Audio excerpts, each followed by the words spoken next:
Success is not necessarily accomplishing the things that you want to accomplish. It is doing your very best to move yourself ahead.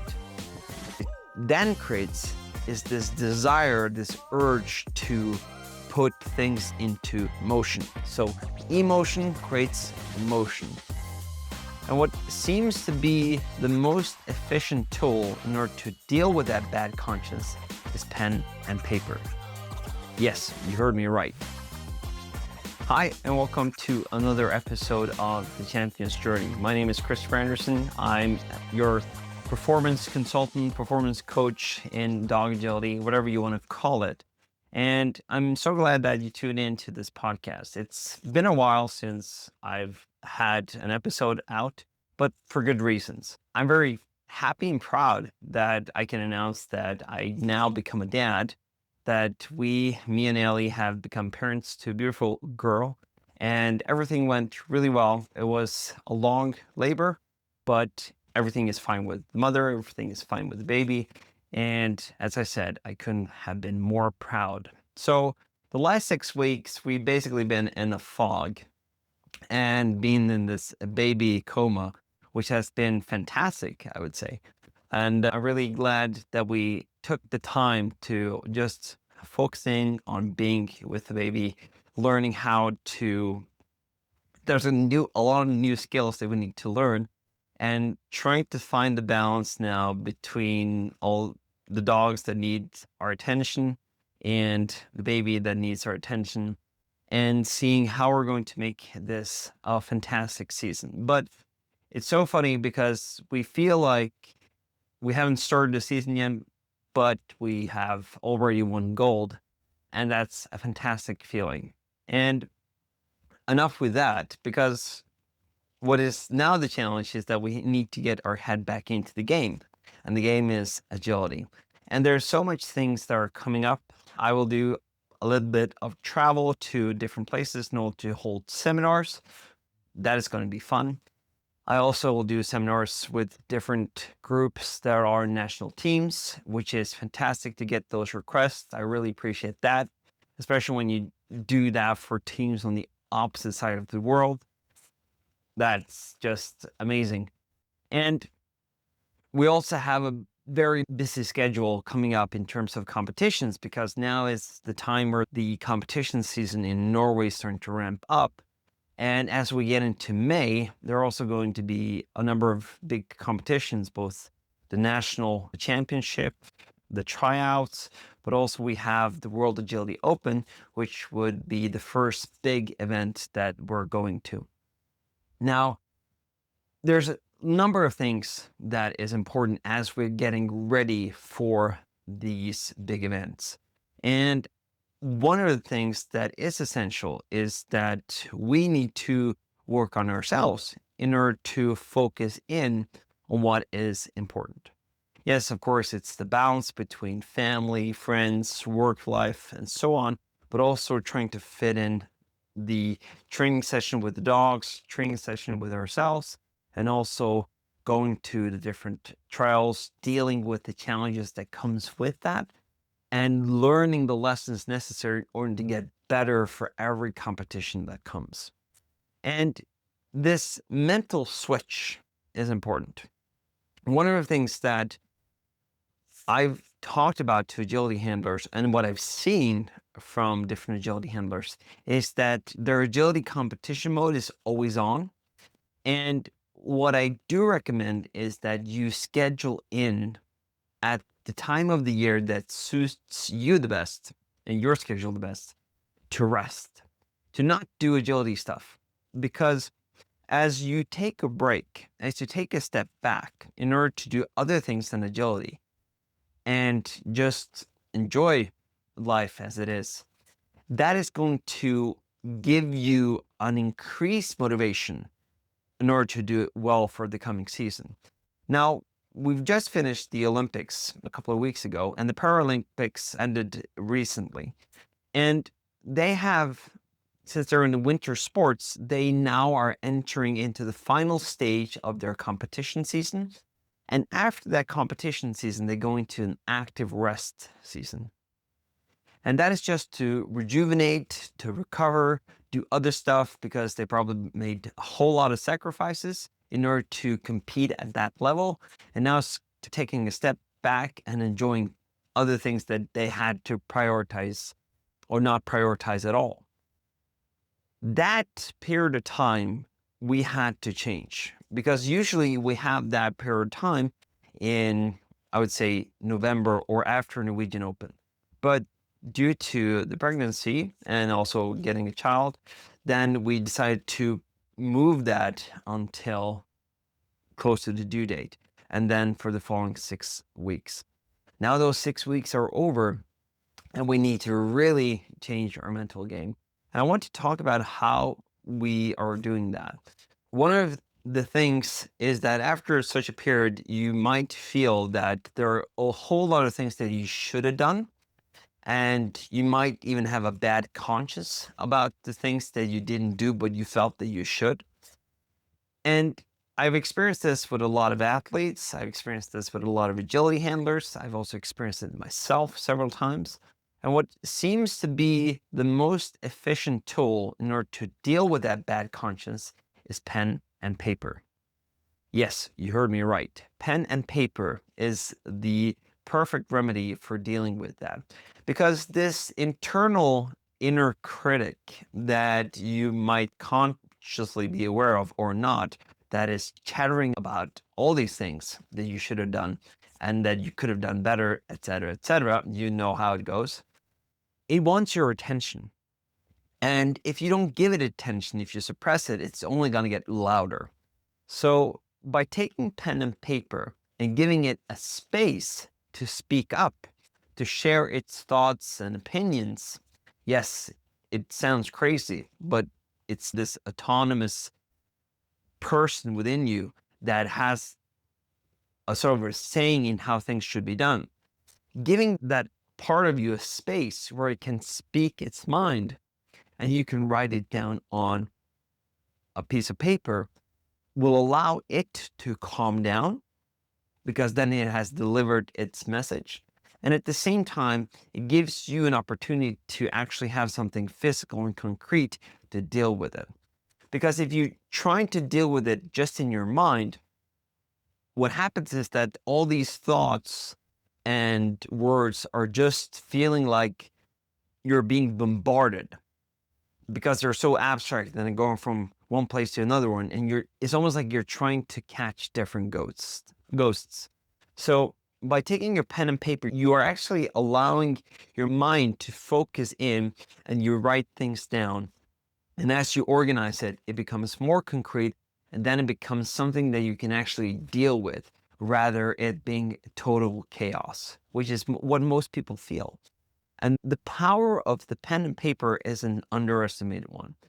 And if you feel that you could perform better, if you feel that you have this inner critic that is creating this internal chaos, go and get pen and paper and just tell yourselves like, yes, now's your opportunity to say what you want.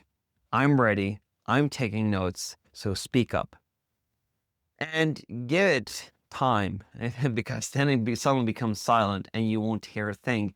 But as you give it some time, some space, and you probably go into your memory in terms of things that you felt that you should have done or should have done better, then suddenly you will open up the gates and it will flood out. As you see that piece of paper, you might have to rewrite it, because it can become chaotic. At least that's what happens to me. Then looking at that piece of paper is actually could give you the foundation of how you are going to perform better for the coming season. Because everyone is trying, especially when it comes to mental training, is trying to shut down that inner critic. But that inner critic is probably there for a reason. And it has probably become an inner critic and feels like a negative thing because you've been ignoring it.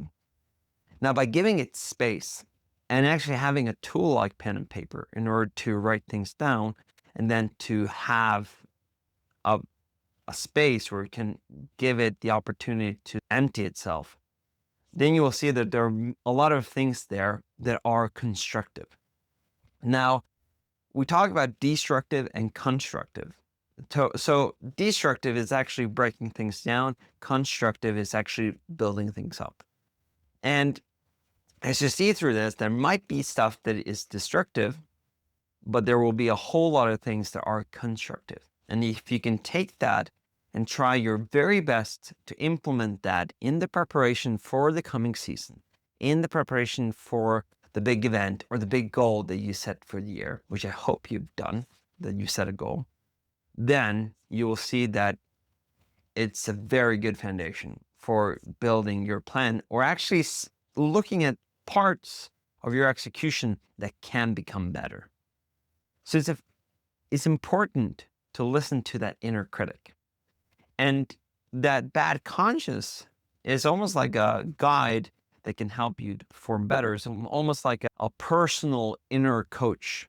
Only if you listen to it and give it space to talk and get out what it's trying to communicate, then it will not be as destructive as so many people think, and that's why they're trying to shut it down. It becomes a constructive coach, and it's not an inner critic anymore. It goes from being an inner critic or feeling like an inner critic to becoming this guidance system that gives you that hunch, that intuitive hunch that I should do that. And if you listen to it, it can actually take you to the next level. So do that. That is one of my big recommendations. Another thing that will help you to really get your head into the game again is to use music. Now, I talk a lot about state management in the agility mindset community, and we want to direct our focus. That is one of the levers that we pull in order to control our state of mind. And music is one of the tools that you can use, if you use it intellectually, to create an outside external trigger of your senses, which is hearing, and that can cause you to feel something. So music is emotions, right? And I said it many times that try watching your favorite movie without the movie music. One of my favorite movies is Braveheart, and I actually watched a couple of my favorite scenes from that movie without the music, and it's like, yeah, that's boring. Let's add on the music. Then it becomes, yeah, now we're back. That's the movie I like. And that just shows how powerful music is. And we talked about this also in one of the live talks in the agility mindset community. The same thing applies to a scary movie. If you were to take a very scary movie that you've seen in the past and you would add funny music to it, it will not have the same emotional trigger as it have done in the past. Now, you can use music and you can create your own playlist, whether that's on Spotify, whether that's on YouTube Music or Apple Music, whatever you use. But now today we can create our own playlist very easily, very fast. And what I tend to do is that I have between 1 to 3 songs on that playlist that I put on repeat. And that type of music that triggers me is especially movie music or music from games, because they are made to create emotions. And I listen to them, 2 to 3 songs on repeat. And as I listen to them, then I start to see myself being in the different situations, or us as a team being in the different events that we're aiming for this year, that we are there, that we are fully prepared, both mentally, physically, ourselves, the handler, the dogs, everything is in place, everything is flowing. And I create this movie trailer for the coming season. And as I add the music to it, I'm also adding emotions to it. And the interesting thing is that we human beings consider ourselves to be very rational animals. And there's always this discussion, are we more rational than emotional, or are we more emotional than rational? And it differs. But we are animals that act based on how we feel, our emotions. And that can, most of the time, override our rational thinking. Now, if I know that music can stir up emotions, and really good emotions, and even sad emotions. But if I use it intellectually, I can stir up good emotions. And I picture the scenario that I would like to create in the future for the coming agility season. And I mix those two together. What it then creates is this desire, this urge to put things into motion. So emotion creates motion. And by using music, you're creating or stirring up that emotions. So the mixing of us executing on the plan, going to the events that are important to us, and building this internal trailer that I rewatch several times, maybe in the start of the day, maybe at the end of the day, or maybe somewhere along the line, just through listening to the music, that is going to put me into a state of mind that has a higher likelihood of executing. And this is when you start to using the different tools intellectually to get yourself moving. Now, the purpose of mental training is really to change your behavior or be prepared for a certain event. But I think that the change of behavior part is the essence of it. So I would say that mental training is learning, and learning is not just knowing more, but it's a relatively lasting change of behavior due to experience. So the experience part is essential here, because what we're doing with mental training is to create this artificial experience, not artificial intelligence, but artificial experience in our mind, and we add emotions to it, which then prompts us and causes us to take action, to get into motion, so that we can bridge the gap between where we are and where we want to be. And that is really the purpose of mental training. And these are a couple of the tools that we are using. And then, in addition to that, having that as a foundation, we also have the physical preparation for those big events. Because let's just face it, agility is not becoming easier. It's demanding more of our dogs. It's demanding more of you, the handler, both in terms of being mentally prepared, also being physically prepared, and also being in the right state of mind when it really counts. And then we have to do all that is necessary in order to be as prepared as we possibly can for those important events, whatever that might be for you. And as we do that, and as we prepare and have this mental foundation through watching this internal trailer, also having a calendar with a specific plan of what we're going to execute, that is going to take away a lot of the friction that is stopping us from not executing, because we are lazy animals. I've accomplished more with dealing with the fact that my body is trying its very best to preserve energy, and my mind is doing its very best to preserve energy, because that's one of our default systems in order to survive in nature. Now, the situation has changed for us in terms of being humans. We live in very good conditions. We have an abundance of food available, as long as we have money to pay for it, of course. And that changes the game. So we can put in more effort into it.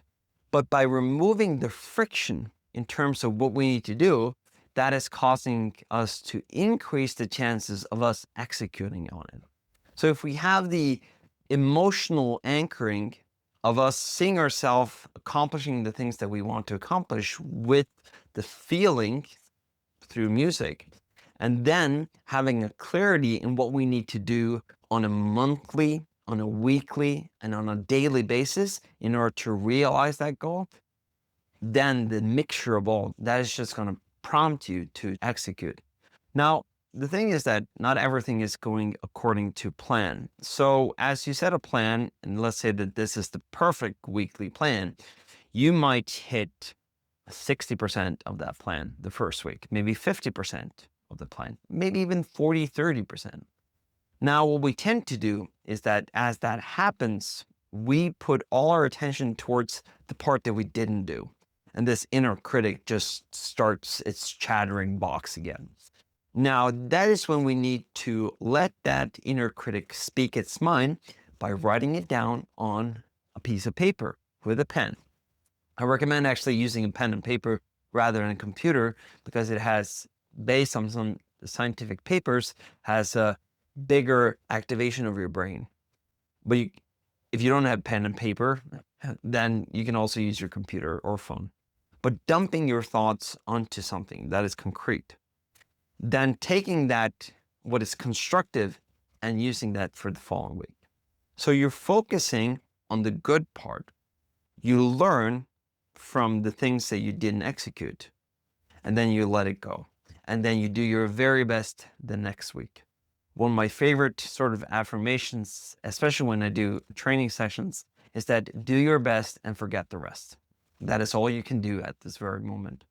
But as you get better from week to week, you're seeing that improvement, and you're getting better at planning, you're getting better at executing, you're getting better at facilitating your environment so that it becomes easier for you to do the things that you need to do.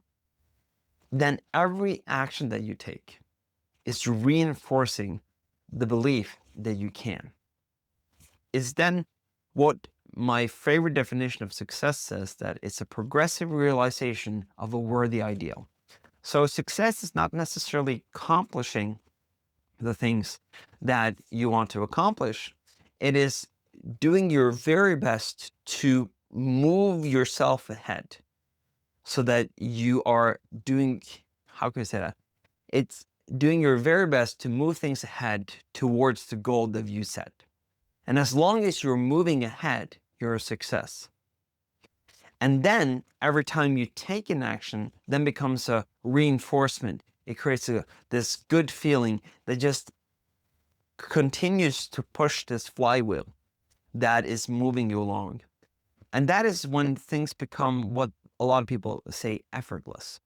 So it's not that you're not putting in effort. It's just that there's no strain in order to get this wheel going. Now, if you're pushing a very big round rock, as you've probably seen in cartoons, you're trying to push it. The heaviest part is in the beginning because you don't have any momentum. So you need to add a lot of force to it. But as you start to get the momentum, then what happens is that it's become reinforcing. And that is what you're trying to do in order to get your head into the game. But I truly believe that the mental part is the foundation of it. And the importance of sitting down, getting clear on what you want, and then using your imagination, using your mental muscles in order to see yourself already having accomplished that, adding emotions to it. And then that emotion is going to prompt you to get into motion and take action. And then it becomes a self-reinforcing loop. And that is how I think of it. It could be that you're thinking of it in a different way, but it is the most important thing is that you have a framework that you understand, that you are operating with, and that is getting you into a change of behavior. So as you're going from periods to periods, especially from us going from an active rest period now with certain sets of behaviors, now into these preparation for the big events, that is also going to implement a lot of change in behaviors. We need to step up how we do our mental preparation. We need to step up how we do our fitness preparation, how we train the dogs, all these things in addition to this new member that we have in the family that is additional responsibility coming on top of it. So we're in this learning phase on figuring out how to do that. And we also decided that since the World Agility Opening is an event that we're attending this year in Netherlands, we decided that we really want to burn the bridge. And what I mean about burning the bridge is that we really want to give our best game in preparation for that event. And one way that we can do that is to do a follow along. So if you're interested to seeing behind the scenes how we prepare for a big event like the World Agility Open, then there's a link in the descriptions or in the show notes where you can go click and you can follow us on the journey from where we are now and then 8 weeks ahead towards the World Agility Open for this coming year. Now, in addition to all the competitions are coming, I'm also doing different seminars in different countries, different places at different time zones. So that is going to be fun as well. One of the things that I've been asked many times is that, do you ever feel that there's a conflict of interest when it comes to sharing the mental strategies with other national teams? And my response to that has always been that my goal when it comes to mental training is that every handler and every dog can show up to the start line feeling confident, prepared, and comfortable in their skin in that place so that they can do their best performance. And if they can do that, then I've done my part. And then it's up to the competition to decide where they're placed on the result list. But if everyone can give their A game, then the sport will grow, the entertainment part of it will grow, and it's going to be more fun, and it's going to cause everyone to improve their game as well. So I think it's just a good reinforcing loop. As I said, if you want to follow along with the following 8 weeks, there is a link in the description, and I think that's going to be a very fun journey to follow along on. I'm also really happy that I'm back in the game when it comes to the podcast. Before the birth of our first child, I also had several interviews that are in the pipeline that are waiting for us just to be published. So they are coming as well. And then next week, there will be the podcast with Roxanne from Canada. And when it comes to music, she has a really cool tool that she will share with you that, especially for people with several dogs and running with several dogs at the same or different competitions, can use that tool in order to get into the right mental state for that specific dog, for that specific course. So listen in to that. But it's good to be back. Thank you for listening in. And then if you haven't subscribed to this podcast, please do so. You can do that on your favorite podcast platform, whether that is Apple Podcasts, Spotify, on YouTube. You can do that, and then you will be notified every single time that there is a new episode. And hopefully it's not going to be 6 to 8 weeks before the next one, because now we're getting the head into the game. Thank you so much. And then I'll see you for the next episode with Roxanne next week.